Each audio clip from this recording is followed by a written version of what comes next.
السلام علیکم، country news digital کے ساتھ میں منیب واسی ہوں۔ اس وقت آزاد کشمیر کے دارالحکومت مظفر آباد کے اندر موجود ہوں۔ جیسا کہ ریاست جموں کشمیر کا سالانہ بجٹ یعنی کہ مالی سال 2024-25 کا جو بجٹ ہے وہ آج قانون ساز اسمبلی میں پیش ہوا۔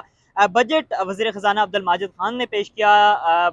بجٹ اجلاس میں وزرائے کرام، صحافی اور اس کے ساتھ ساتھ سیکرٹری صاحبان کی کثیر تعداد نے شرکت کی۔ تاہم بازل علی نقوی، سردار عتیق اور سردار یعقوب خان نے بجٹ اجلاس میں شرکت نہیں کی۔ بجٹ کا پوری جو ڈیٹیل ہے وہ میں آپ کے سامنے رکھوں گا۔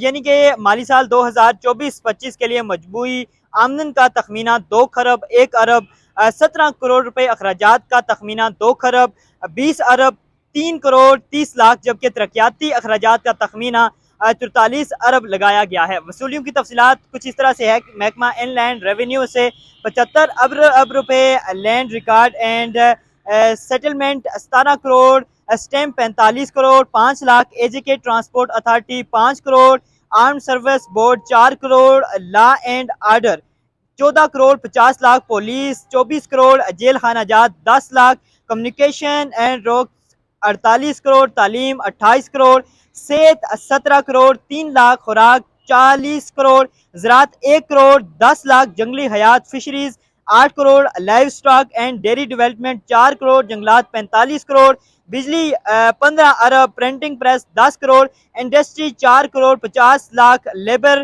50 لاکھ، ایبریشم 60 لاکھ، منزل 10 کروڑ، سیاحت 1 کروڑ 20 لاکھ، سوشل ویلفیئر 2 لاکھ، مذہبی امور 7 کروڑ 50 لاکھ، متفرق 81 crore 90 lakh, federal variable grant 1 خرب 5 ارب، واٹر چارج 1 ارب، لان اینڈ ایڈوانس 1 ارب روپے کا کل آمدن تخمینہ 2 خرب 1 ارب 17 کروڑ روپے لگایا گیا ہے۔